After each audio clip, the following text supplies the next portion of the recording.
know that we're also taping today's meeting, as we do all the board meetings. With that, let's do our roll call. Start with Brandon Beatty. Brandon, I see you. All right, Brandon is here. Catherine Chapman. Here. Angel Freeman. Here. Jonathan Hawk. Jonathan is here. I see. David Hart.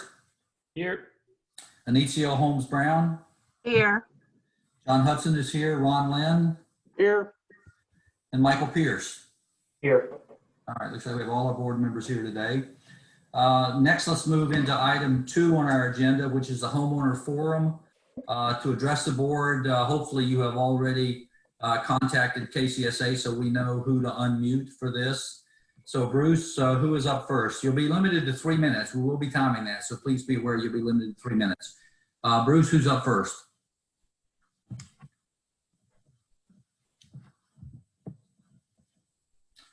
Bruce, you're muted.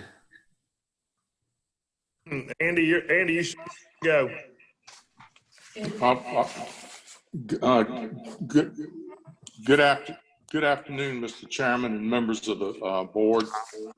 My name is William Andrews of 170 Warehams Point, and I will be brief. I trust that each of you had an opportunity to read the many submissions in this matter. In short, all members of the PAC and all line of sight neighbors and residents who receive good neighbor letters unanimously object to this project. Additionally, a petition with over 3/4 of the residents who oppose this project has been presented to you.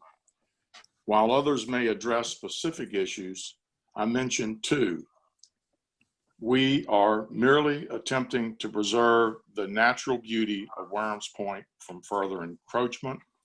And 2, approval of this appeal would impose on Warehams Point a de facto prototype that is unwanted. I respectfully request that you affirm the decision of the EPB and deny this appeal at 216 Warehams Point. I thank you for your kind consideration. All right.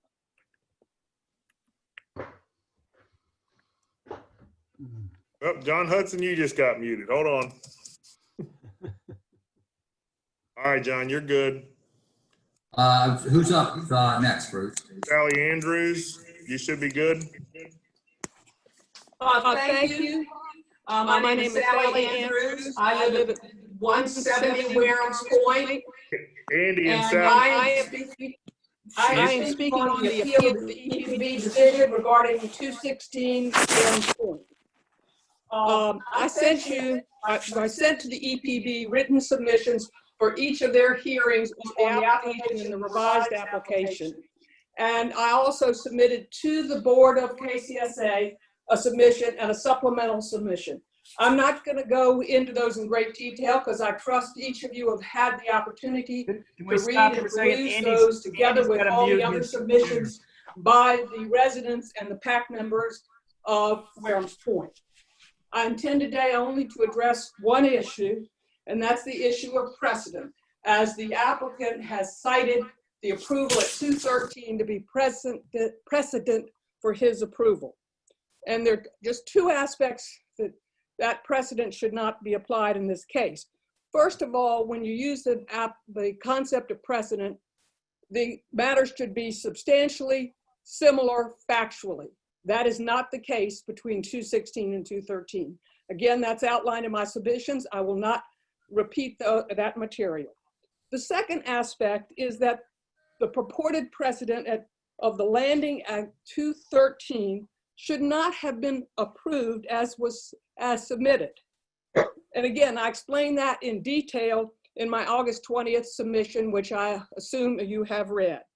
But basically, the 213 application did not include required elements such as the proposal letter, and on the drawing or plat that was attached, there were no dimensions. In an EPB submission, any drawings must be to scale. If you assume, as required, that the drawing was to scale, then the landing as approved, if you measure it out, should have only been 5 feet, not the 0.5 feet that is actually on the ground. So if you're going to rely on it as a precedent, the extent of the landing permitted at 216 should only be 5 feet.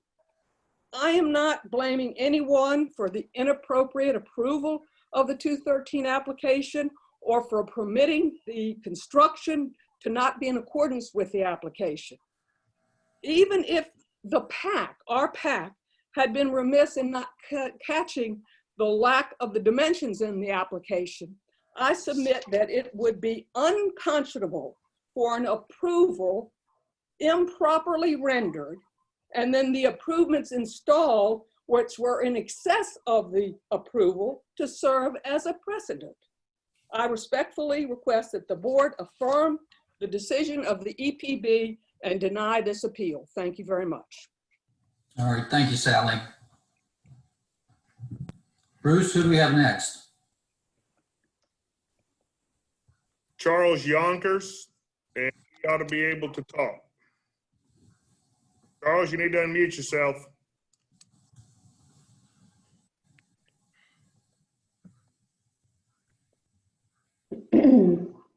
Charles, there you go. Okay, There you go. am I unmuted? Yes. Okay, all right, thank you. Thank you, board. Yes, my name is Charles Yonker, and we have purchased our second home in Wareham's Point less than 1 year ago. It's the second home in Kingsmill, I should say, and it's at 134 Wareham's Point.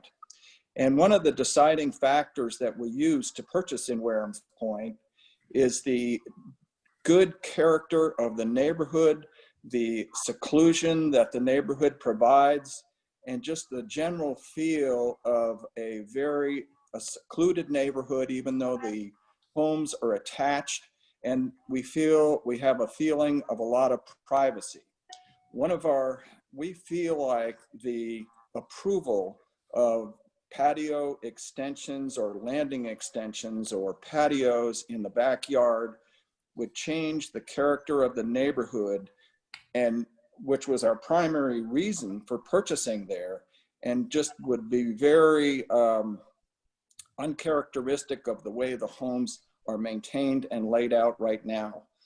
So anyway, these changes that are proposed would detract from the character of the neighborhood and be contrary to our reasons for purchasing in Wareham's Point. We highly recommend disapproval of any homeowner request for this type of project and would enthusiastically support a petition to adopt the requisite amendments to the Wareham's Point covenants to prohibit these types of installations. Thank you.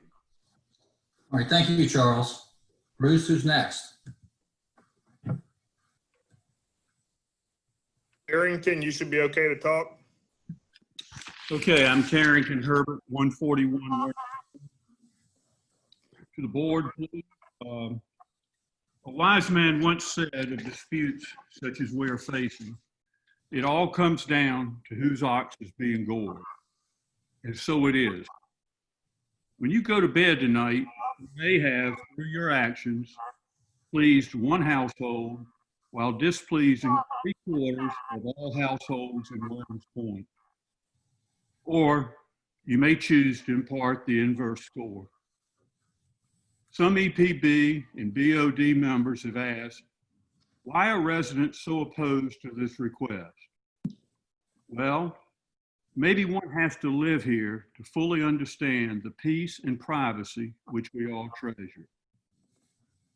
Please let me restate, all members of our PAC board, all residents receiving a good neighbor letter, and 76% of all residents are opposed to the request which you are considering today. I again ask that you deny this request. Thank you. Thank you, Carrington. Okay, Bruce?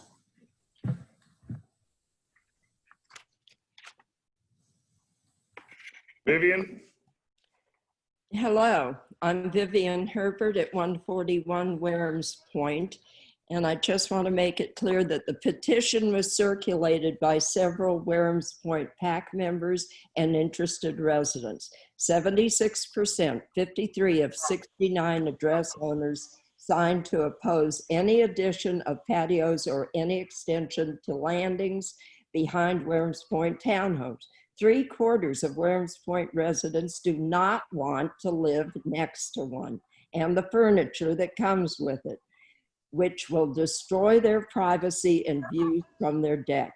The application for 213 was used by 216 as a precedent, but 213 was not built as it was approved. So how can it be held as a precedent? In 3 out of the 4 EPB meetings, the 216 application was denied. The PAC was unanimous, as were the Good Neighbor letters, against it each time. We are asking for the time to pursue an amendment to our covenants. Thank you, Vivian. Thank you, Vivian. Bruce?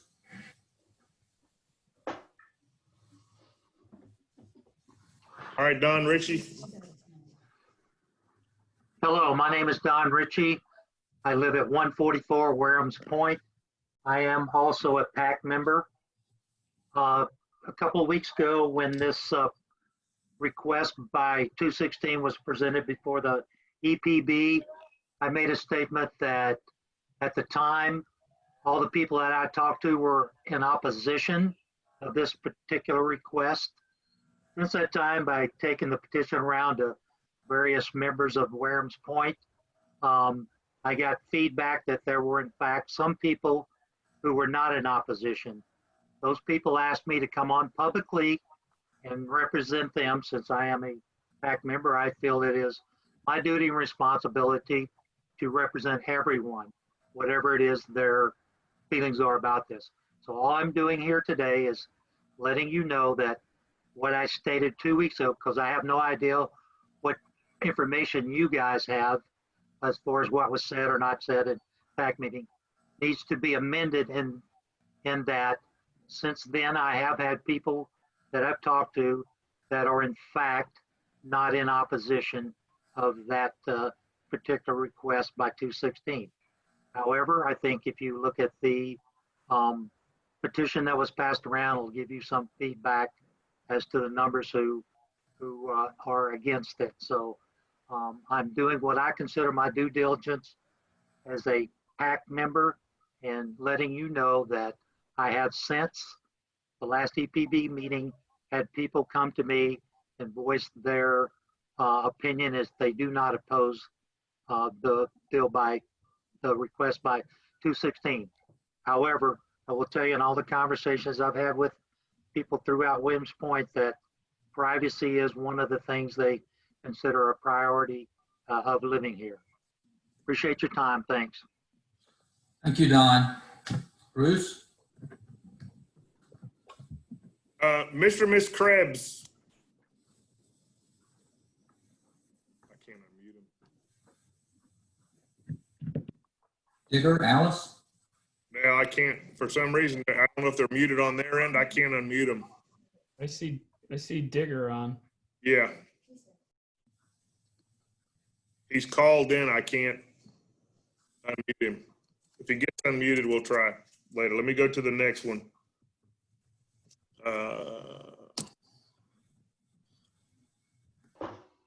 Craig Abraham, you should be able to speak. Okay, thank you. My name is Craig Abraham, and I reside at 161 John Browning. I'm addressing the board in response to an EPB decision on 4 August to approve a 10-foot variance between my property and my neighboring lot. The variance was granted to a non-resident prospective buyer of the lot. Despite my interest or my concerns as a current resident of Kings Mill of the last 4 years. There were several false statements that were made during the meeting, but I'm not here to litigate that at this time. I understand that Keith Dunn, one of my other neighbors, is on, and he will detail some of those inaccuracies. But I will say I have retained counsel at the advice of Bruce Herring, And my counsel sent a written notice to KCSA lawyer Susan Tarley 2 weeks ago, but has not received a reply, not even an acknowledgement of receipt. So that concerns me. I received a good neighbor letter that required a response 5 days, and I had 5 days by the time that I received it to respond to it. So, I would appreciate a simple response at this time, especially for something that she had recently provided counsel on to Bruce Herring, not too long ago. So, she's familiar with the particular issue. I was told by Bruce in June, when the same applicant first applied, again, this is not a resident, doesn't own the lot, but applied with conceptual plans, that he needed to send the covenants to council to understand what was meant by common boundary. He called me back the next day to let me know that council concurred and that he was going to submit a disapproval, I believe the word was disapproval, to the applicant. The applicant was able to resubmit 2 months later, but still did not comply with the common boundary or side setback requirement. I'm not understanding how the applicant could have been approved the second time. When I spoke to Bruce afterwards for clarity on what exactly was provided by counsel initially in June, he stated that it was client-attorney privilege. The interpretation of the covenant that affects Kings Mill residents and my lot specifically cannot be shared with me. I don't understand how that's possible. I'm just seeking, again, just fair and equal treatment and consideration from the EPB and KCSA. If the KCSA lawyer could respond to the letter, that would be appreciated. And again, I'm not going to detail the inaccuracies that I mentioned earlier. I'll let Keith do that. He was on the same meeting and has very similar concerns. Thank you very much. All right, thank you, Craig. We'll follow up with that. Bruce? All right, Mr. Dunn, you're up. Hello, yep. Hello, my name is Keith Dunn. I live at 153 John Browning. I'm block 17 on Browning Grant. You hopefully have read the long memo that I sent to the board, but I wanted to raise some of the issues today because about the variance that was granted for lot 16. I hope that some of you, maybe even if only one of you, will be as incensed as I am about it being lied to. I've tried to find a gentler and a kinder way of saying what happened at the meeting, but I can't.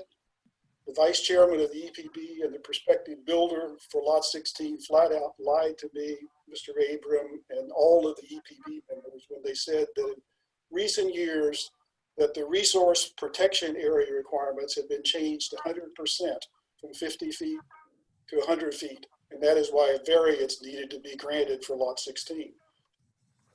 I do not know what professions you all grew up in, but in mine, your word is everything. In the professional world that I grew up in, we tell our young men and women that the truth, honesty, and your word is the only thing that really matters. I don't care how technically proficient you are. If you shave the truth to gain an advantage, you're gone, you're fired, you're out of here, because truth matters the most of all. I would hope that you all feel the same way, no matter what your backgrounds are. So I'm speaking to you today more about not being told the truth than even about the right of the EPB to grant a variance. Of course, the EPB has a right to grant a variance. I'm not disputing that. But I would hope that any decision to do that would be based on facts and not a manipulation of the truth. The RPA of 100 feet has been in existence since 1990. The vice chair of the EPB and the builder knew this or should have known this. Why would they try to shade the truth about the long-term standing RPA?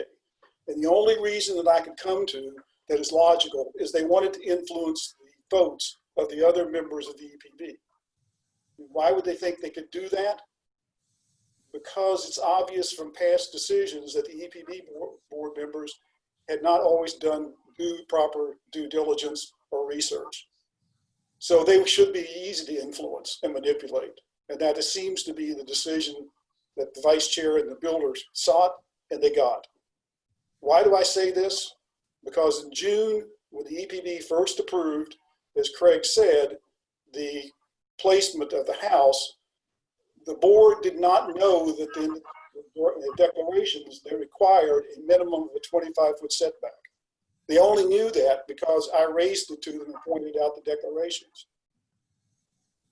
There was a reason that 26 years ago, Browning's grant declarations stated that the common boundary between 15 and 16 would be 25 feet. Keith, I'm going to have to ask you to sort of bring this to a close. Okay, I can't tell you why that was put in there, but it was put in there for a reason. So I'd ask you 3 questions when you go to bed tonight. Is it right to reward not speaking the truth and not doing your job by failing to do due diligence? Is it right to waive a long-standing setback requirement without some rational, truthful explanation of why it was done? I hope your answer is no, and then you'll take action to rectify this issue.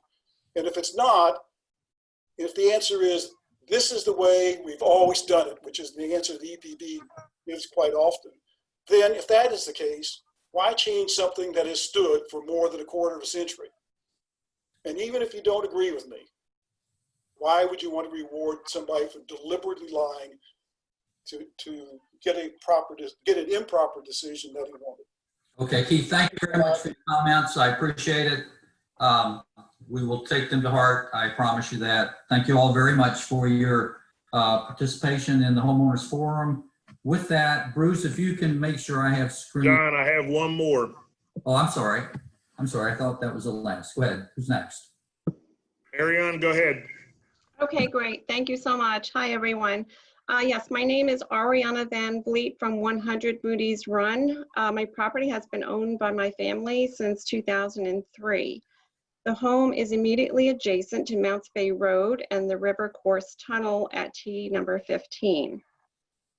The grounds immediately adjacent to my property have become what I call no man's land when it comes to maintenance. The maintenance problem predates COVID and its related staffing difficulties by many years. Over the past several years, I've voiced my concerns with the Moody's Run PAC, and I'm thankful to Ken Nelson and Barclay Pulling for their advocacy on my behalf. There are 5 maintenance areas that I would specifically address, all primary views from my home. 1, the cart path leading from the tunnel exit and approaching the number 15 tee box. The path consistently has leaves, branches, and soil debris on it. The Kingsmill maintenance carts drive over the debris day after day, ignoring it. I see the same debris laying on the path for weeks before it is minimally cleaned. There is always debris left behind. Rainwater flows down from resort property and it does not reach the storm drain. It flows off the path onto the grounds and is causing erosion. The second area is the Mounts Bay Road embankment above the tunnel exit and to the left and to the right of it. There is no maintenance that occurs here at all. The area needs an attractive ground cover. It needs bed edging and debris, which is mostly large pine branches, picked up. The third area is the berm along Mounts Bay Road. So the embankment above the tunnel exit transitions into a long berm in the direction of the Moody's Run entrance. It is my understanding that Brightview Landscaping is responsible for roadside maintenance in Kingsmill. The berm is maintained on the street side. However, it is ignored on the crest of the berm and on the downside, which is a primary view from my home. The berm is in need of pine straw replenishment, bed edging, and debris, again, mostly large pine branches from the pine trees above them, picked up. The fourth area is the grassy area behind my unit and to the left of the golf cart path. There used to be mulch beds under the tree canopies there. Again, we've owned this property for 17 years. The grass has been allowed to fill in and the bed edge is even no longer visible. I would like to see the mulch beds restored. When mowing this area, the mowers drive over the branch debris, raising their blades week after week. I have even seen them drive over a fallen out of bounds marker, again, raising their blades week after week, and I'm left having to look at it because no one will get off the mower and pick it up. And the fifth area is the catch basin or pond behind our home. It was cleaned up in the fall of 2019 by the resort, and I thank you very much for cleaning up that area and getting rid of the weeds and the vegetative waste and the scrub trees there. But Ariane, you're at the end of your time. If you could start bringing this to a close, please. yes, I'm almost done. But they are starting to grow back. And so I am asking the resort to create a maintenance plan that will continue to address that area so that my golf course views are not obstructed. That's what I would like to share. And I thank you very much for listening to me. All right, great. Thank you very much, Ariane. Bruce, anyone else? All right, John, that's it. All right, do I have the share screen? I'm gonna put our detailed agenda up. You need to give me the share screen. Oop. All right. Okay, we're getting there. Bruce, were the Sullivans supposed to speak? They're waving their hands. Who? The Sullivans, I just see them waving at the screen trying to get your attention. I have no one else registered.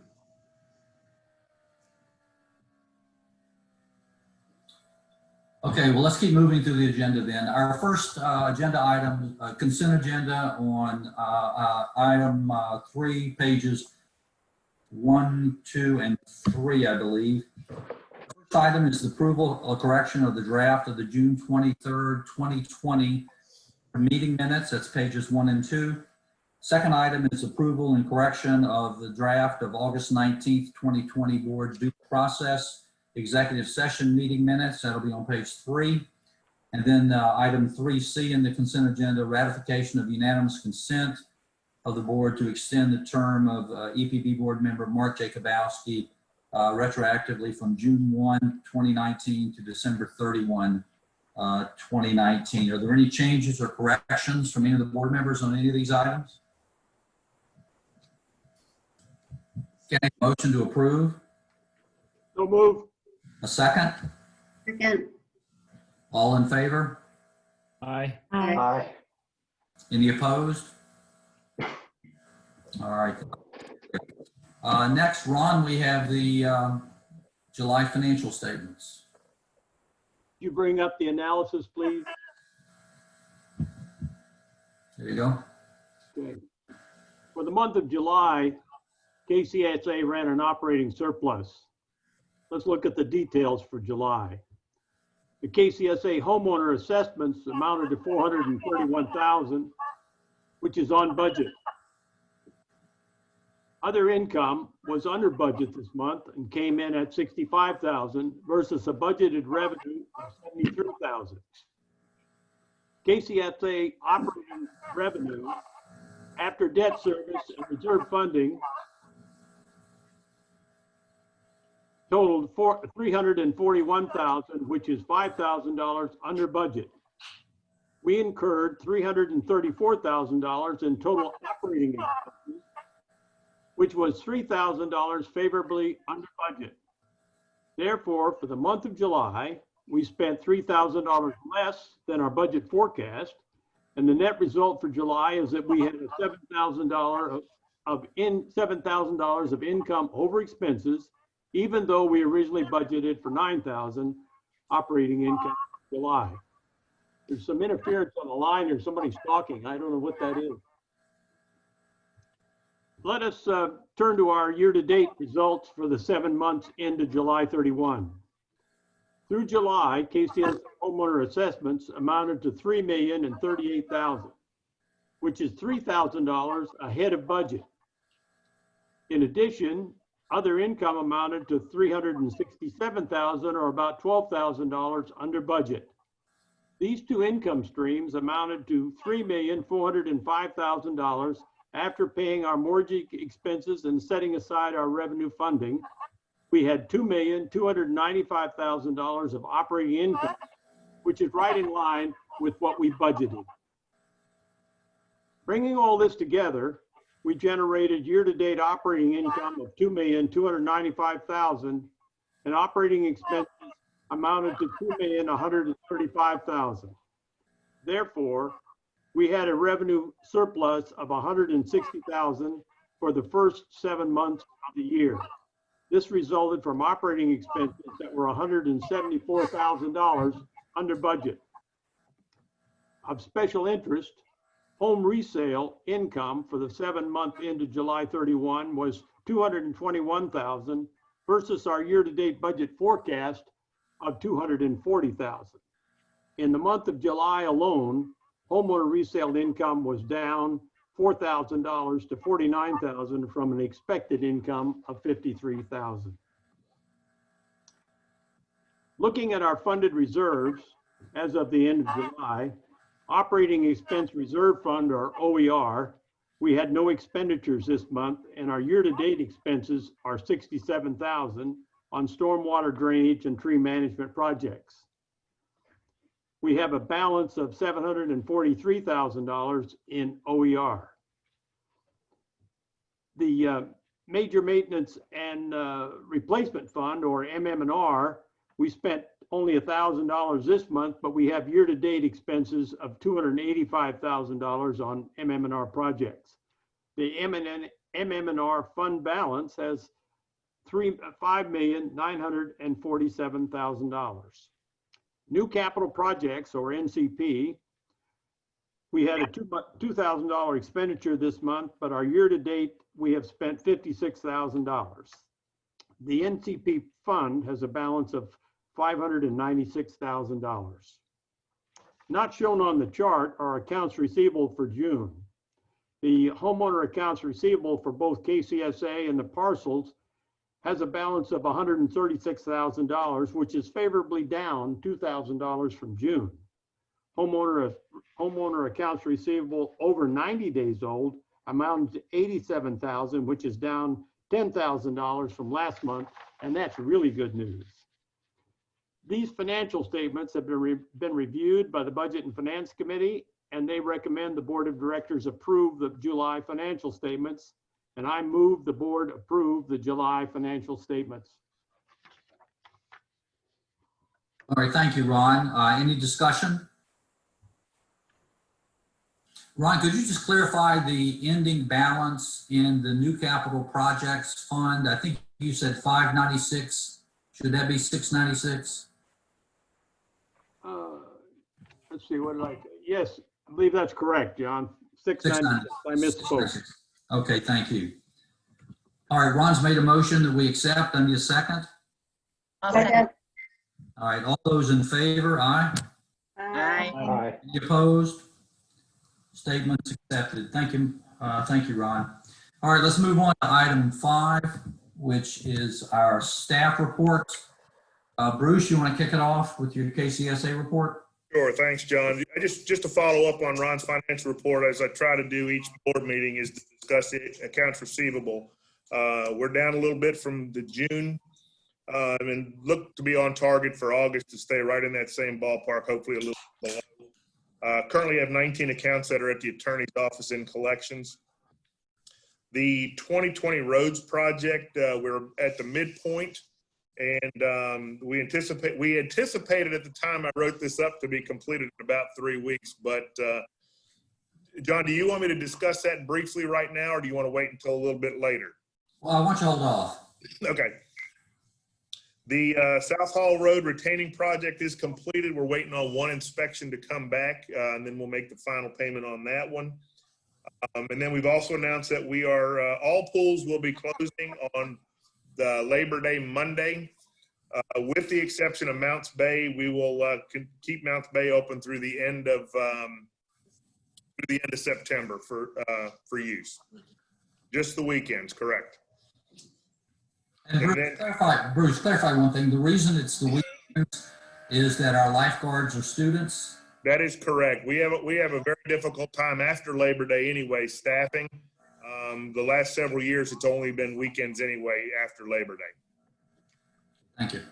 And then finally, you guys have the community standard numbers in front of you as well, so you can take a look at those when you have a moment. That's all that I have right now, John. All right, thank you very much. Is Philip with us? Who? Philip? Philip is. Let me unmute him. Okay. Philip? Yes, thank you, John.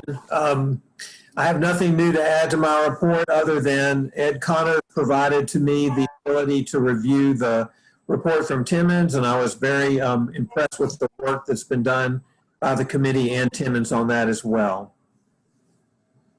Great. We're going to talk about that in a few minutes very briefly. So thank you. Jim West with KMPD.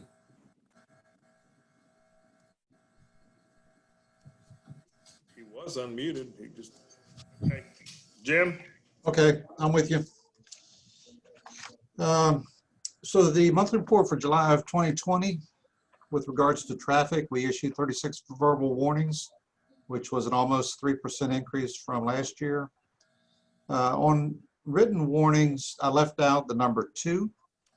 Last year we issued 1, so it's a 1% increase. 2 traffic summonses were issued. There's no change in that, and the radar trailer was deployed for 6 days, a total of 82.5 hours. We responded to 163 calls for service, which was an increase of about 1.25%. House checks and residential building checks, we did 318, which is about 2.5% increase, and 540 area checks, which was an 18% decrease. We continue to have the 4 vacancies, 2 at patrol officer level and 2 at public safety officer. However, I have just hired 1 public safety officer who started a week and a half ago, and we are currently interviewing for the others. In the way of vehicles, we have finally received the new vehicle, and in doing so, we have taken the 2010, I believe it's the 2013 Ford Explorer with the issues with the drivetrain. We've taken that out of service. We've taken the equipment out, the decals out, and we have completed a donation request, and we're waiting for the towing company to come pick it up. But the other vehicle is in service, so we still have a total of 8 vehicles. Gate access system operated smoothly for the month of July. We attended several meetings as we normally do for the month. We continue to practice safe distancing and some of the other COVID requirements. We continued working with KCSA board and staff, working through the operational procedures with the governor's reopening phases. Met with several residents over some general concerns. We met with the IT committee chair and Bruce Herring in reference to the IT equipment and services. We assisted Kingsmill Realty with an open house at the Enclave, and we continue to work with Game and Inland Fisheries on the foxes inside of Kingsmill. Some other statistics for you in terms of accidents and injuries. We had 100% increase. And when I say 100% increase, it's just by one or two accidents or injuries. It's not like it's a large number. Alarms, we had a 41.67% decrease, and we had a 35% increase on medical assist. And that concludes my report, unless you have any questions for me. 1 or 2 quick questions. Back to the Ford Explorer that we're having the problem, we're donating in August. That's going to Meals on Wheels? That's correct. And is that the one that we have like $4,000 in transmission work that's needed and $2,000 in engine work and a bunch of stuff like that?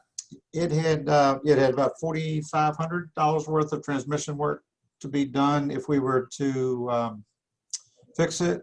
We were able to use it, but then the power steering went out in it, and that was another $2,500 fix. So rather than put $7,000 in a, or I guess more than that, $9,000 in a vehicle, we decided to donate it. And then what will happen is it'll be donated to Meals on Wheels. They'll send it to auction, and whatever money is made off of the auction, it'll go to them, and we could take a tax write-off on it. Yeah. Okay. And anything on the police blotter or anything significant the homeowners might be interested in? No, I didn't have anything this month to report. So it was a good month as far as that goes, huh? Yes. All right. Very good. I need a motion to accept the reports and well, first of all, let me ask, do any of the board members have questions on any of the staff reports? Okay, I need a motion to accept. So move. Second? Second. All in favor? Aye. Opposed? Ayes carry. All right, let's move into our new business area, item 6A. Harrops Glen requests to use $1,410 from their OER for replacement of mailboxes. That's on pages 8 and 9 in your agenda materials. Either Sherry or Susan on to set this up for us? Sherry is not here. Susan will take care of that. Okay. During the annual walkthrough that we do with all the parcels, it was identified that the mailboxes were over their useful life, and the parcel decided they would like to do it as a group instead of having each individual homeowner pay for their mailbox. They would just do it as a parcel and switch them all out at the same time. So this is the cost for them to replace all 31 mailboxes.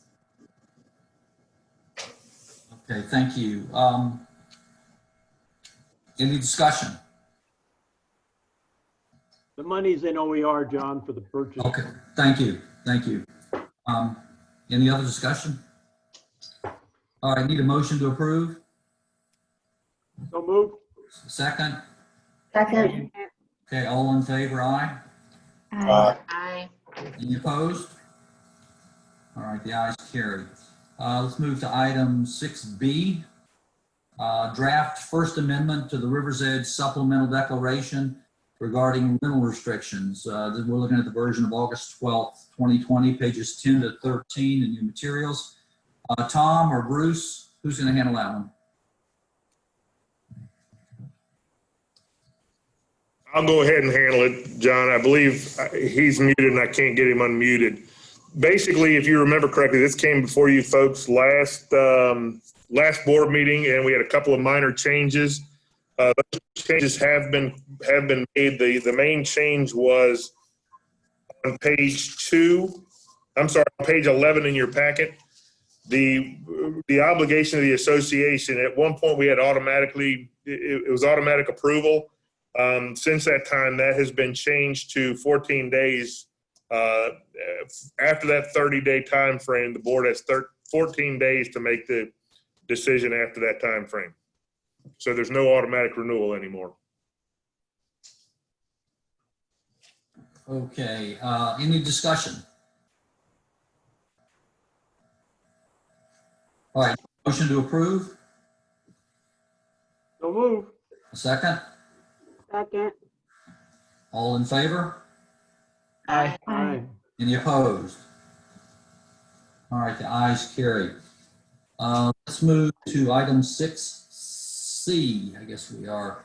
KMPD Public Safety Committee request to purchase from Custom Signals a new radar trailer in the amount of $7,571. That's pages 14 to 21 in your board packet. Jim, you want to talk us through this? Seems pretty straightforward.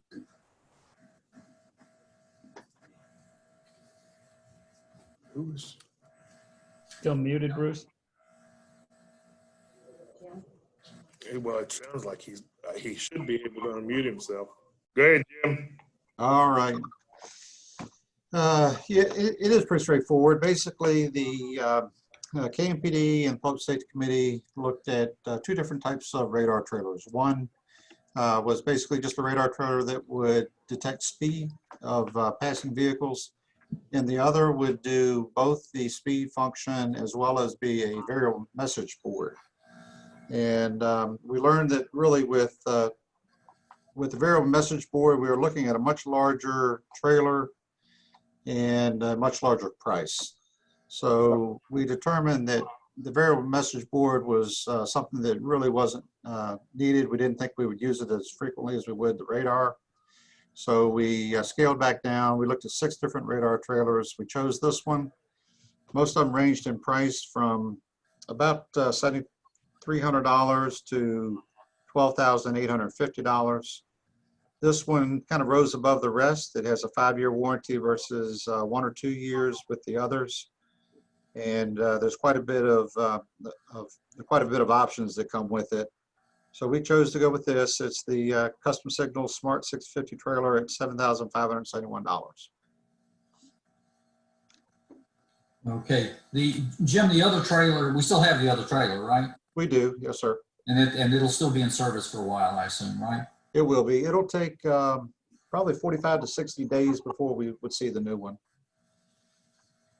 Okay, we're not trading in the old one or anything. We're keeping that one as well. Well, we'll keep it for now, but if we've got the new one, we might have a storage issue.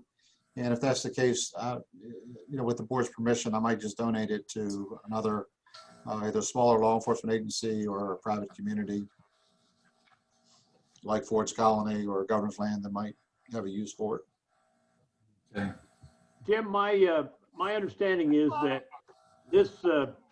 this trailer will record the incidents of higher speeds and the time of day that they occur, so that you can, if need be, better place your patrols or station your officers. Is that correct? Yes, sir. That is correct. It's something that if we have complaints of speeders on a roadway, it gives us the opportunity to evaluate that without having to put police officers out there, for certain periods of time during certain periods of day. We can just go back and pull the data, determine when the speeding problems are actually occurring, and then at that point we can put officers out there to enforce. I might add that this the purchase of this trailer was anticipated, and the $20,000 was set aside in the new capital projects budget for the purchase of this trailer in the budget. Okay, so we reserve for this. Yes, we have. Okay. All right, any other discussion? Okay, need a motion to approve? I move we approve. Second? Second. Okay, all in favor, aye? Aye. Aye. Opposed? All right, the ayes carry. Thank you very much. You bet. Let's move to 6D. Moody's Run request to add Curtis Stolt as a new PAC member as the landscape assistant. These pages 22 to 24 in your board packet. Seems fairly straightforward. Any discussion? All right, need a motion to approve? I'll move. Second? Second. All in favor? Aye. Aye. Aye. Any opposed? All right, Curtis is added. And Bruce, you said that is filling an existing position that's empty or adding Susan? to the PAC? It's filling an existing position. Okay, so no increase. in- Oh, hold on just a minute. It is an addition. I'm sorry, John. It's an addition. Okay, do you know what that gets into, what the count is? Yep. 1, 2, 3, 7, 8, 9. Right at 9. And they got approval back in June, May or June, to up their committee. This 12. makes it 9. Right. Okay, all right, thank you. Item 6E, David Hart as inspector of the 2020 election. Bruce, anything you want to tell us about that? Yes, sir. Basically, we're required to have this inspector. Normally, it's our elections committee chair, but at this time, the way we've been with COVID and the limitations of in-person meetings, those types of things there, we've talked with David, and he's agreed to serve as that position. So we'll get David to stop by the office to verify vote tallies and all that stuff. All right. David, thank you for stepping up on that one. Any discussion, anyone? John, you might just clarify, this is David's ending his tour as a board member and is not up for re-election, and therefore really is an unbiased observer of this election. So I think that just needs to be stated clearly that he's an independent at this point for the purpose of the election. Thank you for that, Ron. Good point. Any other discussion? Need a motion to approve. Motion, approve. Second? All right, all in favor? Aye. Aye. Aye. Opposed? I abstain from the vote. One abstention. All right. Thank you very much. Item 6F, approval for the staff to validate and count the 2020 election proxies. Bruce? Yes, sir. The same lines because of the whole COVID and getting large number. Our elections committee is a fairly large group normally. Right now, with the whole meeting thing, so we've asked that the staff be approved to count and validate those proxies. Several staff members have been heavily involved in the past several years, and those are the same folks that we will be involved since they know the procedures. Okay, any other discussion? Just a point of emphasis here. There's one thing that's shouldn't be overlooked on this ballot, and that is the approval of the rollover of the excess funds into our reserves. This is a tax avoidance issue. In other words, if this were to be turned down, we would pay taxes on that money. If it is approved, the money then is rolled over into the reserve fund, and it serves to reduce the requirement for increased funding in future years. So it's important that the community recognize the fact that what they're doing here is saying that, yes, we agree that that money should be rolled over and included in future reserves, and the effect is that it lessens the requirement for funding in the future. Right, and that's something we do every year, Ron. This is kind of an evergreen. It is, but I've been questioned as, well, why is it on there, you know? Right, good point, good clarification. All right, any other discussion?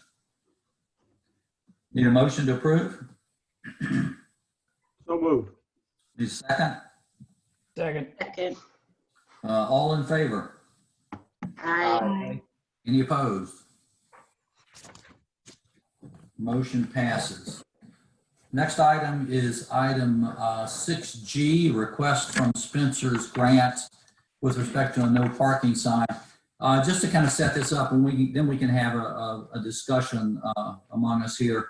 In late July, we received a request from a homeowner to install a temporary no parking sign at that trail entrance on John Udy on Spencer's Grant. This would be right along the barrier there as it is in front of the BMP, the retaining pond that's out there. And while it's a different configuration, there's currently a no parking sign near the entrance to River's Edge along what I think is Wareham's Pond Road West. It's right at that very last turn where you turn into River's Edge. And they'd like a similar kind of sign on John Udy. Now, soon we're going to be developing a plan to provide community access to the newly created Shoreline Trail. And the Spencer's Grant homeowners felt this could be a temporary measure while the board and Public Works and Public Safety Committee did our due diligence and came up with a permanent solution. So we need to have a bit of a discussion among the board how we want to deal with this, given that our long-term objective, especially given, which I'll cover in a few minutes, given some of the feedback we got through the community survey, it really elevated the visibility of that Shoreline Trail and our whole path system. So knowing that that's going to be a priority, we're going to be looking at that shortly, but we might talk about what we could do to help them alleviate some of their concern. Maybe, and Brandon, you had mentioned an idea of putting a slow children at play sign there and things like that. So why don't we let me just open up for some discussion about what the board's position is on how we should proceed with this currently. So I have a question. You said we have a no parking sign? The one at River's Edge, right at that last 90-degree turn. Yeah, by the Utopia site. By the Utopia site, yeah. So why one of the things we've discussed is that all of Kings Mill is curbside parking, at least during the day. Why do we have the one there at River's Edge?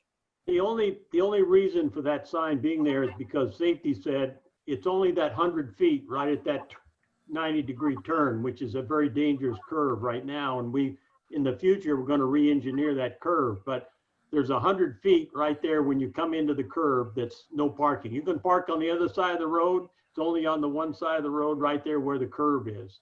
Okay. That's all. That's the only reason it's there. Okay.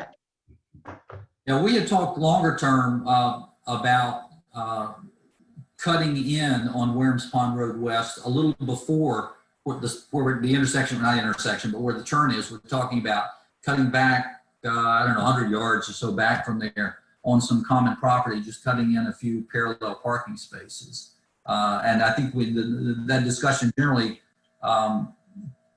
suggested that we might do that when we repave River's Edge.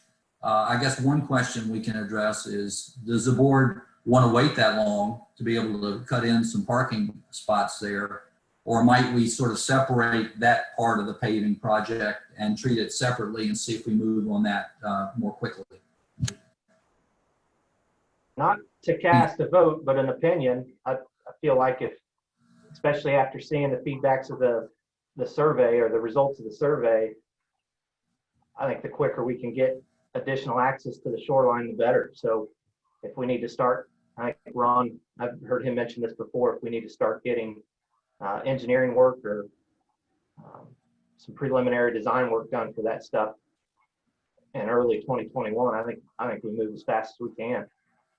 I think the board ought to consider authorizing the engineering work for the parking on either side of Greens Way, and inclusive to that is the engineering of that River's Edge curve, not the whole River's Edge part of paving, but just that curve and the two parking areas associated with it around Greens Way. I think that whole thing could be done re-engineered.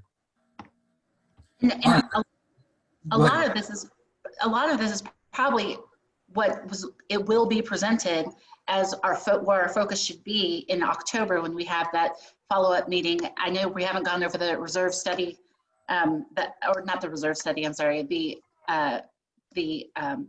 Timmons Group. Yeah, thank you. And so, but what I'm saying is that these are all things that are going to be highlighted with the master planning, and so it's just supported that we would focus on that area. So it's not us just saying, let's just do it. I think we're going to be guided to do it regardless. Am I right? Ron, let me ask you, Ron, you mentioned getting engineering. That's something we can, from a budget point of view, can consider now, or is that something we're going to have to plan for the 2021 budget? Well, what I would suggest is that the board authorize the engineering be done so that we know what kind of monies we're talking about to build that. And then the board can take that as make a decision, an informed decision to do it. But just authorize right now the engineering work to have it drawn up. All right, you want to make that into a motion? John, one question or one additional piece to that. Are we interested in exploring other areas for additional parking, or just that area by Greens Way? I mean, we look, not trying to create traffic down in Spencer's Grant, but that shouldn't just be the exit or the waypoint. That could be, I believe it'd be worth having some engineering study or some quick look at to see if there was a way to add even 2 to 3 parking spots down there that were off the street. Done right, I don't think that they would be invasive to the feel of that area, but that's just a vision. I mean, it'd probably make more sense if we could see a design and see a cost to go along with it. That's just an idea.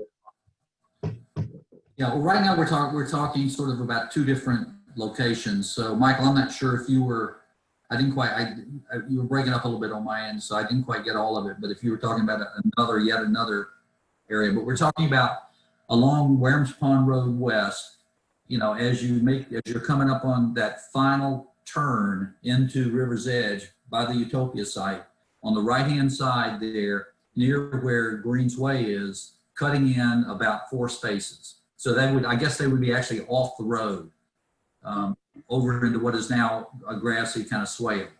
And then a second spot that we've talked about parking is on John Udy, which would be just, there would be no engineering involved, I don't think, in that. It would just be painting in the parallel parking lines for about 3 to 4 cars up there at where the barrier is, right opposite the retaining pond.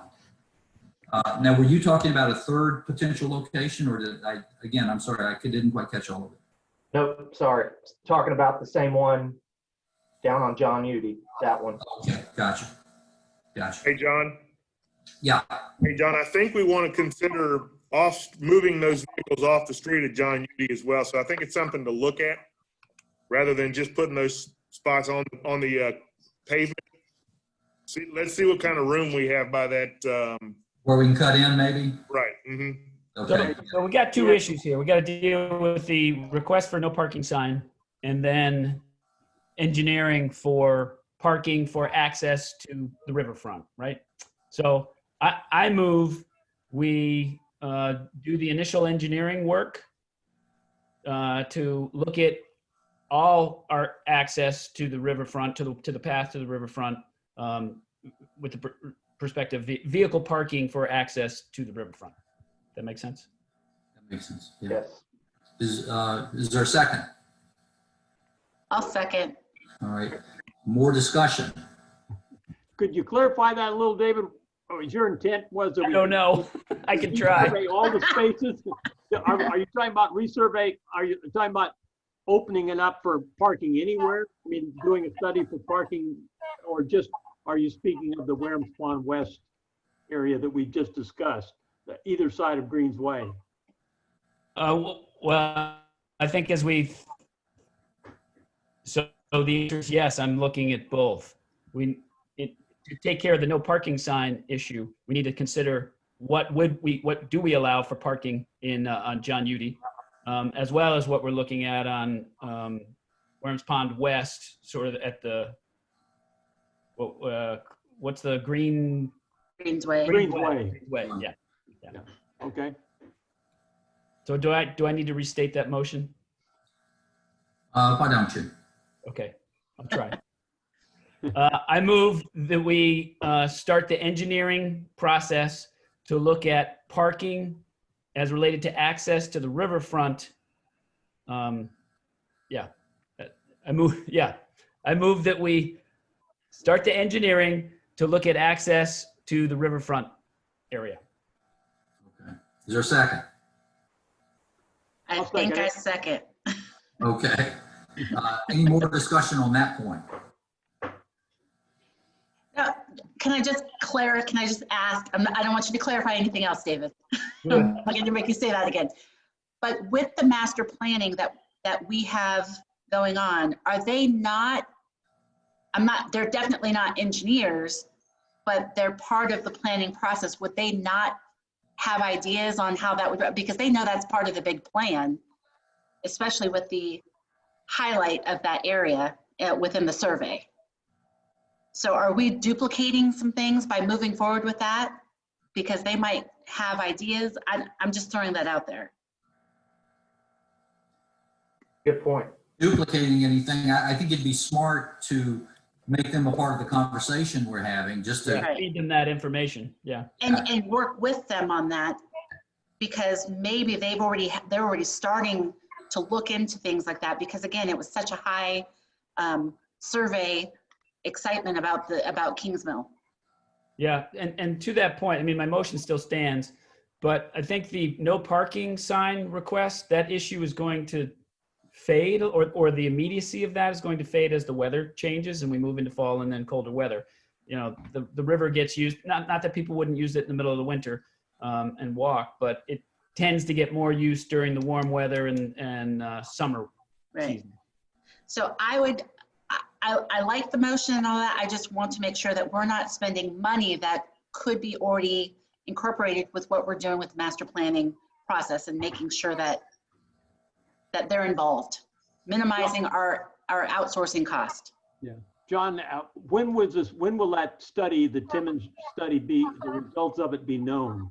You mean the final report? Well, you know, so we don't commit the error that Brandon perhaps is suggesting that It's October. duplicate. No, It's it's October. probably a little later. I think it's more in the November to December time, by the time we are completely buttoned up on it. Yeah. Because they haven't given us recommendations. They've given us findings and areas to focus in, Right. but not specific recommendations. So if we feed this information to them, that this is an area that we're thinking about, and we'd like to see a recommendation around access to the riverfront, I think that's a good move. Yeah. Well, why don't we maybe tag on to your, I don't know if this requires another. I'll make a second motion. Maybe a second. We asked. Third. What, do we need to vote on the first one first? Yeah, why don't we do that? And then the next part, all I was going to say is, just as part of this, let's make sure as part of our due diligence that we do check with Timmons Group, check with Sean there, and see what attention they've put specifically on this. I'm not convinced they've put a lot on this so far. They have on the entire trail system, but I don't know how much about adding parking and stuff like that adjacent to it they have. But we'll make that a part of the sort of due diligence that we'll perform with respect to this. If that works for everybody. Okay, so I think we had a motion. I think we had multiple seconds, if I'm not mistaken, a couple times. So any more discussion on this? Yep. Okay, all in favor? Aye. Aye. Any opposed? Okay, very good. There's still the issue of, and I think everybody I think is sensitive to this, the concern of the people in Spencer's Grant. And I think maybe that's something we can talk to them about, and maybe things like Brandon's idea of a children at play sign going up and stuff, maybe some signage. I'm not quite sure what the process is. Somebody told me that's an EPB approval. Okay, that's what it is. That's the process. So we can figure that out and work with Spencer's just to give them some attention on this matter, because they obviously are rightfully concerned. Do we need to approve or deny this request for a parking sign, or we're pushing that to EPB? Is that what we're saying? That doesn't make sense to push it to EPB. No. No, that's why I said that's what I was told, but it didn't sound right to me. But so I think we need to move. I think we need to make a decision on a request for the parking sign. No parking sign. Yeah, the current parking sign, the only one in the neighborhood is on that curve, and it's specifically for safety reasons. And I believe that the parking, the ask for the no parking sign for Spencer's Grant is to prevent people from utilizing that street to get down to the, so I don't think we should be approving no parking, because then that opens us up to setting precedent and all of that for other streets, for other things. You know, well, we will limit to access to something we've spent a fair amount of time and energy creating access for. True. Well, what about this? What if our takeaway here is we ask Public Works to take a look at it and look at what signage even from the entrance to Spencer's all the way down into the cul-de-sac area, what kind of signage would be useful, like children at play and stuff like that. And let's see what they come back with, and then we have something to deal with. I know I'm just kind of guessing at what the signage ought to be. So then I think I'd feel more comfortable with Public Works maybe getting involved and having a say. What do you think about that? Well, Public Works or safety. I'm sorry, I meant public safety. That's who I meant. Yeah. Does that work? I think that works. And in addition to that, with the motion that we just spent 3 or 4 different versions of, it's going to all work together and to where somehow it'll all work together. I don't know how yet. Question. Give us due. I have a question. Yeah. So if we didn't add parking spots there, would we want to discourage parking on the street that's adjacent to KCSA common property that has access to anybody KCSA property? If we put a no parking sign there, I look at it the opposite. And I don't live in Spencer's Grant, so I can't speak to how much traffic this is, but I look at it the opposite. Should there be signage there that says on-street parking only for access to the walk, to the beachfront. Please do not turn around in neighbors' driveways, something along those lines. I guess we could, again, none of us are really experts at what the sign ought to be or what to say. Okay. Just, We go take back it to to, public safety for recommendations. yeah, that seems to make sense to me. And maybe even speak with more Spencer's Grant neighbors, because the only way out of there is going down to the cul-de-sac and making a U-turn, which we know there are 3 families there, I know, that have kids. And so that could be an issue. I mean, little kids running around and, playing in their yards. So anyhow, the point is that it needs more research before we officially do anything, right? So we'll work with public safety, we'll work with a group of the folks from Grant and hopefully come up with a meaningful solution to this. Right. Okay? All right, continuing on. Our next item is item 6H. Ron, you want to take us through the updated reserve study? Well, Bruce and I and Susan and the rest of the staff have been working with the parcels. Right now, we have 3 more parcel DMA studies to tomorrow, and we're working with the contractor closely. They're producing, he's producing this almost on the spot, the changes, which will result, I think, in a lot more sophisticated and more accurate reserve requirement. We still have to go through the master KCSA requirement, which is by far the biggest end of the inventory, but our deadline is to get this done in the September timeframe such that it fits into the 2021 budget build. So far, I think we're pretty much on track. When you say, Bruce?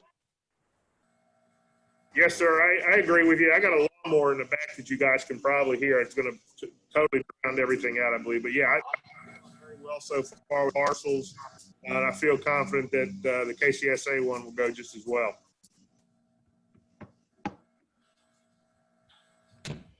At this point, and I've asked you this sort of along the way a few times already, but their evaluation of our current funding status, have they opined on that yet? Whether we're overall, even with the new reserve study, we're still in good shape with even the surplus in our reserves? Well, so far I would say, let's put it this way. What we've come up with is affordable, but as I said, this is a more sophisticated survey. So they have built in a construction CPI of 2.74, which is drawn from the building trade, which gives you which shows you the escalating costs over time. Before we just had a number that was fixed until we did a new survey 3 or 4 or 5 years in, down the road. So we're getting a better look-see at escalating costs, which we're having to, adjust to really. But I think so far it looks to me as though it's quite affordable. And the big thing is that we're trying to make sure that we try and stay with our asserted goal is that we stay within the CPI overall for the general fees, so that we're still within no more than and raising dues within the CPI growth. Okay, very good. And just curious, when do you think the reserve study itself will be wrapped up? Like I said, end of September is when we. Okay, I missed that. Yeah. Okay. All right, any other discussion? Any other questions for Ron? All right, let's move to item 7. One tag on to that, John. You recall that you and I had this conversation. The Budget and Finance Committee has 2 proposals to put before the board regarding administration billback charges and the distribution of interest earned on reserve funds. Both those 2 items need to come before the board, and I believe you were leaning toward a separate meeting to do that. Yeah, to update the board, so the Yeah, board. but that's an integral part of the budget bill this year. Hopefully, we'll get that done in September. Yeah, two fairly significant accounting changes we're going to be looking at. Right. Plan something with the board to do kind of an education session, then we'll come back and have a more informed discussion, maybe at our next board meeting. Yeah. Okay. Any other comments about that? All right, let's move on to item 7, President's report. Just 3 quick things I want to bring to your attention. One is, hopefully by now you know that our governing documents require us to hold an annual meeting each year and establish a quorum. And this year's KCSA annual meeting is going to be on Monday, September 14th at 7 o'clock. It's currently scheduled to be a Zoom meeting, given the way COVID is still with us, and I don't see that changing, so I would count on it being a Zoom meeting on September 14th. At that meeting, there's going to be an election and announcement of the results. There's not a lot of drama this year because we have 2 candidates running for 2 open positions. 2 candidates are Ed Connors and myself. It might seem unnecessary with 2 candidates in 2 board positions to even hold an election, but we're required to send a ballot to everyone and formally elect the candidates. So there'll be a final call. If you haven't gotten your ballot in so far, there'll be a final call as of 7 o'clock on that same day, September 14th. So all ballots have to be handed over to KCSA at 309 McClaw Circle by that time. Second thing I want to talk to you about very briefly is the master planning project. As all of you know, we had a community survey back in June, early June and early July. Had 1,278 people respond to the survey. And on August 20th, so last week, the Master Planning Project Advisory Committee, which is a group made up of about 55 homeowners. So we've got a good spread there with respect to input from homeowners on this. The advisory committee met with the board and the Timmons Group to review the results of the recent survey. The results, along with a video, a Zoom video of the meeting, is on the KCSA website. Let me see if I can bring it up here real quick and show you. Where is it?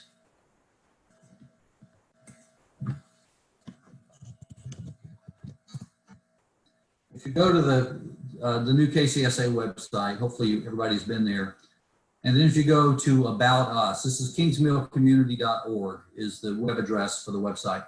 And go to this About Us button right here. And if you look down, you'll see it says KCSA Master. Can't see it, John. You're not seeing it? No, we're not. It's not showing up on your. Okay. No. I'm seeing it here, so that doesn't do much good. Let's kill this. But in any event, if you go to the website at kingsmillcommunity.org, go to About Us, you'll see a KCSA Master Plan link.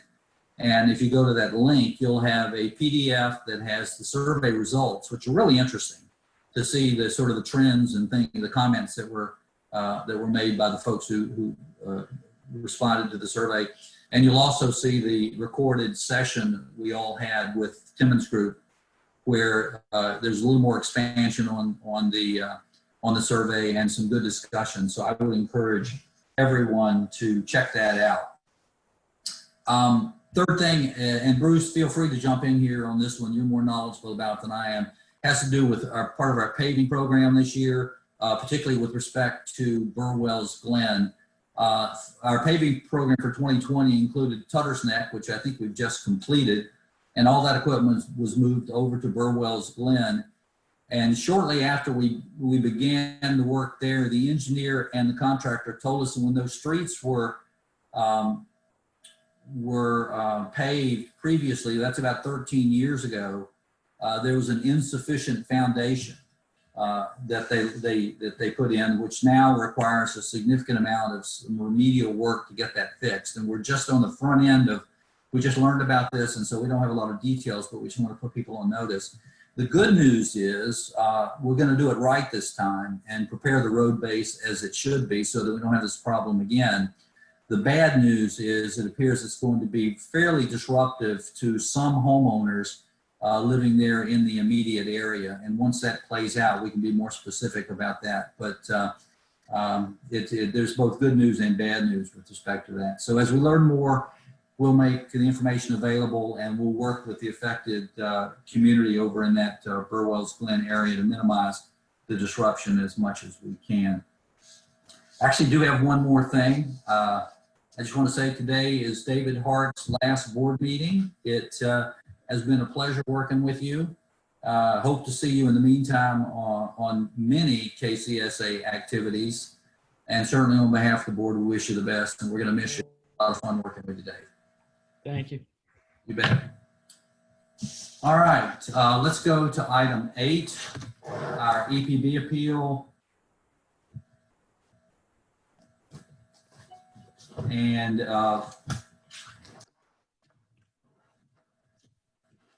with respect to this, this is an EPB appeal by Mr. Hanley with respect to 216 Warehams Point. So Mark Jakubowski from the EPB, are you there, and can you kind of take us through this? Mark, you should be able to unmute yourself. Yes, I'm here. So the club level is that Ocean Gulf View or? I'll review the option. I have one option here. Hello? Yeah, Mark, go ahead, you're on. Oh, okay, I'm on. All right. Okay, good afternoon, everybody. Mark Jakubowski here from the EPB. What we're doing today is we're not presenting an appeal, so to speak. We had a very unusual situation where we have a deadlocked vote between 4 EPB members. We have 2 in favor of allowing Mr. Hanley to basically have an additional approximate 40 square feet to his landing at the bottom of his deck steps. And we have 2 EPB members that are opposed to that.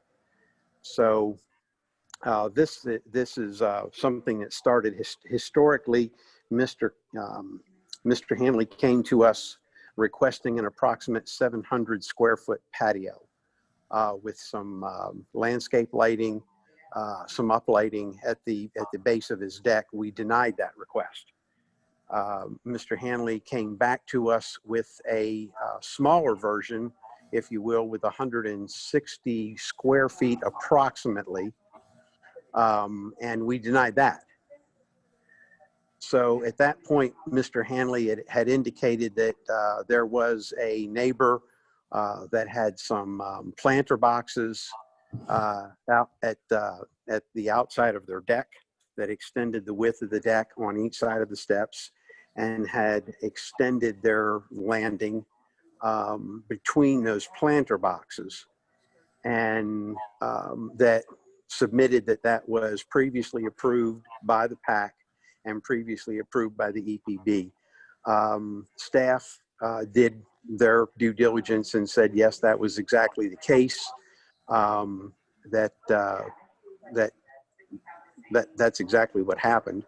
And the opinion at that point was we would take a vote to allow to have that condition similar without the planter boxes. He did not want to extend the landscape beds or put any wooden raised beds as this other condition that had.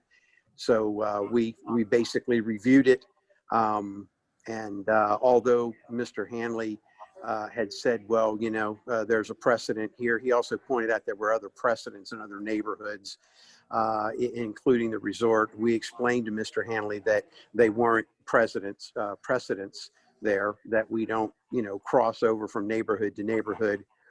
And we didn't look at the prior approved condition with the planter boxes and the extended landing because it's not an apples to apples comparison. But what we did was we looked at it on a sole basis of an individual that has approximate 40 to 45 square foot landing at the base of his deck, and that we would allow him to add another 40 to 45 square feet to that. As the dimensions came out, 2 were in favor, 2 were opposed. So what we need the board to do today is make that deciding vote to either approve Mr. Hanley to have an additional 40 to 45 square feet of pavers. His intention is, just to be specific, is to remove the exposed aggregate that's existing there and to basically put in all pavers for a total of between 80 and 90 square feet at the back of the house. There is a package you have. There are photographs of views that staff has provided from several lots in the area. Mr. Hanley has basically put his large white rocking chairs out there where it would be sitting on that 40 to 45 square foot extension of his landing as a visual. So that's what you're looking at today. I'm not going to go any more into detail with this because you have the package, you have the visuals, and this is what we're talking about is an additional 40 to 45 square feet onto what he has. Mark, I don't know if you're in an airport like you were going to be and can actually see the photograph that we have up, but can you see it? Yeah, hold on for a second. Okay, well, what it is, it's the photograph with the, I don't know if it's a garden. Yes, I see the photograph. Okay, the area we're talking about is a duplication of what is essentially that aggregate landing with the extent that which is about an 8 by 5, I think you just said? Approximately, yes. Yeah, approximately 8 feet wide here and about 5 feet deep. And you're talking about, this is about adding essentially changing it from aggregate to brick paver, but extending it that same distance out, another 5 feet out. That's correct. Okay. Yeah, and this photograph that you're showing there was a representation of the initial 700-foot submission that was denied. Right. This is the broader area inside the white line. Correct. Right. Just for clarity, that's not what we're looking at today. Right. We're just looking at. There is another photograph in the package that shows exactly the dimension and the rocking chair sitting at the extent of the landing. Yeah. So clear here, there is no patio. This is just an extension of that landing at the bottom of the steps. Okay. All right, Mr. Hanley, did you want to make a statement? Am I on now? You are. Yes, sir, Okay. you are. Thank you. Well, thank you, Mark. I would like to, I think we provided packages for everybody. Has the board had an opportunity to look at all the pictures? Because this was a picture of this was one of the iterations. It was not the initial iteration, it was the second iteration. The modified, the approved, the plan that was approved, there's a picture of that in there too, where the, I don't know whether you can you even see me? Am I on visual? No. No. Yeah. Well, I'm not really, it's not working for me. But I've got short dark hair and I'm a, but anyway, so you have the pictures that show what was approved, okay? And I don't have them, I didn't number them, but you have EPB second design, that's what we're looking at there. Materials you've got in there, you've got the approval for the modified footprint dated 7/24, and it says approval on it. You've got a view of 213. You've got a view, and you also have views taken from by KCSA employees from each of the neighbors closest to me that are voicing complaints about what I'm going to do to their view and how I'm going to change their life with a 50-foot extension on my landing. So needless to say, I'm feeling a little bit like David and Goliath here, particularly with my neighbor's reference to the whose ox is getting gored. But this is Carrie and my third residence in Kingsmill, and we've worked successfully with KCSA in the past. We know what we have to do. We know the rules. We follow the rules. I've been over the rules with some of your board members that are here and maybe will speak up for me, and made sure that I followed all the rules as I have in the past. Your case, the case for us has been laid out for you with text and supporting documents. But we did not even start on this endeavor until it had been confirmed, because I've dealt with KCSA before. It had been confirmed that there are no statutes in EPB policy and procedures or supplementals precluding this type of landing supplement. We required no precedent. We required zero precedent because this is not outlawed. This is something that can be done. It hadn't been done in exactly this format before. I know that EPB can unilaterally throw it, toss me down, and they did with the bigger platforms. But subsequently, we agreed, and the chair of the EPB board agreed and voted for the modified version that you have a picture of, which adds, in fact, 50 square feet to that pad there. We're going to take the pad up and make it nice pavers, and you've got all those specs in there as well. We entered the plan in a spirit of goodwill and compromise.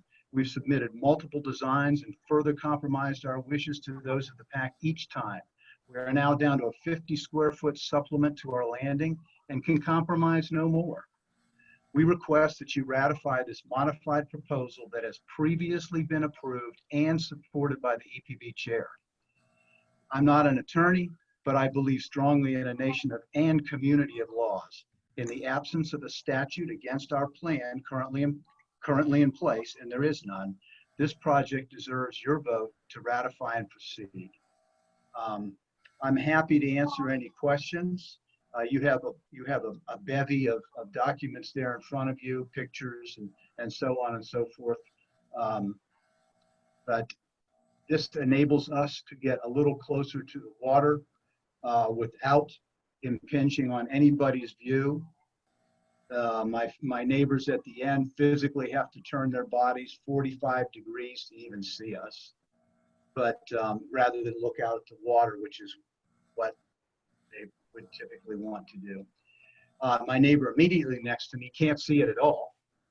So, and part of the argument was that everybody has privacy in Warehams Point, and that's just not true. If you look at the plats, there's many units, mine included, that are cheek to jowl next to the ones next to it, where in the original construction with the screen porches, that was a screen porch you're looking at with the glass window.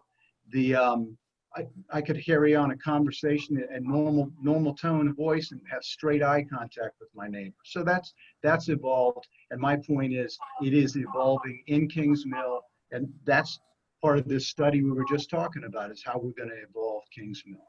We're causing no damage to anybody here. We feel we're well within our rights. We have the EPB chairs vote on this, and we need for you to ratify it so that I can continue on. Thank you for your time. Any questions?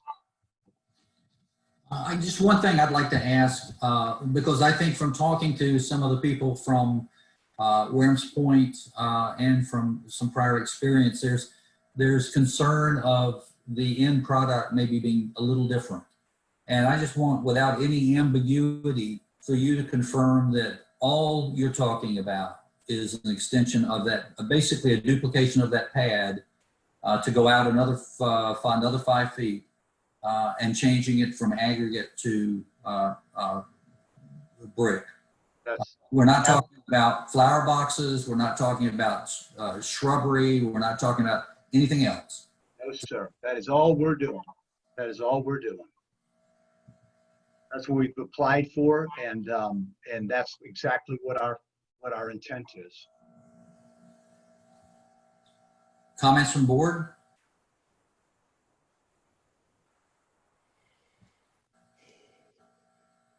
Well, John, I'd just like to say that it's really troubling, the amount of resistance to this, but in fact, there is no written or precedent that's been set that says that Mr. Hanley can't do this. I'm of the opinion, I guess, that Mr. Hanley should be able to do it, but that the PAC should consider modifying their covenants so that it doesn't happen again. If they indeed feel this strongly, because if they indeed had felt this strongly to begin with, since there's already an extension of the pad, they should have done this previously. So I would suggest that the follow-on after Mr. Hanley is that the PAC submit a change and go through the process of changing their covenant. Hey, John, Yeah. can I clarify real quick? You use the terminology brick. This is not going to be brick like the other one. It is a paver. Paver. Paver, right. Okay, all right. Sure. Ron, I share your frustration that this gets passed on to the board where we're going to tick somebody off regardless of what we do. And it seems like it could have been handled a little better, maybe, either by EPB or certainly by the PAC by modifying their supplemental. But we are where we are. So any other? I just want to jump on that point as well, because we went through something like this not too long ago with was it Quarter Path Trace, where they wanted to do something. There was a group that wanted to do something that was explicitly not allowed in their covenants, and when we sort of had to be the bad guys and say all we can make a decision on is what's in writing. And I think that's the same case here, is that there's nothing that disallows this, and all we can make a decision on objectively is what's in writing. And if there's nothing in writing to preclude this, I mean, that's what we have to do. And that also keeps, when we talk about precedent, that all keeps our precedents of how we've made decisions in the past. We have referred to what is allowed or not allowed within the specific covenants. Can I say, one of the things that Mrs. Andrews pointed out was that if we weren't going to deny this, but maybe modify it so that it was similar size as the Krebs, or 213, I think is the number, which are the pictures that we got. But again, because it's not in writing, and there's nothing saying that Mr. Hanley can't do this, it's definitely put us in a difficult position. But I want to just make sure that Ms. Andrews knows, I heard, and everybody that spoke, we hear everybody. And I'm new to the board, but again, it's not in writing, so it's a tough position. Yeah, the tough part is, you have to ask yourself, what standard do you apply as you go through all the, not just this, but all the EPB appeals and things that we get, so that we slowly start to get rid of some of that inconsistency that we see. And it seems to me the only ascertainable standard against which we can measure whether go this way or that way is what's in the rules and regs or in the governing documents. And those need to get fixed. And then the problem goes away.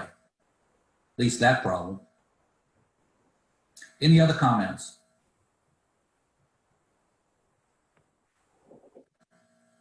Are we ready for a motion? Yeah, I'll seeing how I've been so good with my motions today. Yeah, I move the EPB application by the Hanleys be approved as submitted. I need a second. Second. Second. I didn't, you broke out. What was the motion? I move the EPB application submitted by the Hanleys be approved as submitted. We have a motion, we have a second. Any further discussion? Anyone? All right, all in favor, aye. Aye. Aye. Opposed? All right, the motion passes unanimously. That's everything on our agenda for today. Any member have any other comment before we adjourn? Anything else you want to bring up? I'd love to echo your thanks to David Hart. It's been a pleasure. Thank you, David. Well, let me just say thank you, guys. This has been a really kind of unique experience for me. I've been in Kings Mill for 17 years, but I've learned so much in the 2 years doing this that I'm glad I did it. I may do it again when I'm fully retired, but I also encourage all of you that are listening that this is good to do. This is a good thing to do as a resident of Kings Mill. Even if you're only going to do it for 2 years, you learn about your community, you give back to your community, and then you roll off and let someone else do it. So we need good people, and I encourage you all. And thanks to the current and past board for making this a great experience. Thanks. Yeah, All right, thank you. David, we've got 5 or 6 committee Stay things close. we want to use you for. Stay close. Volunteer again. What was that? I was going to say, I was just telling Dave, we've already identified 5 or 6 committee projects that we want you. There you go, John. All right. Thank you, everyone. Our next board meeting, September 24th at 3 p.m. But before then, we have our annual meeting on September 14th at 7 p.m. So we will we'll see you from this point. We'll see you at the annual meeting on September 14th. Thanks very, very much. Thank you. Thank you.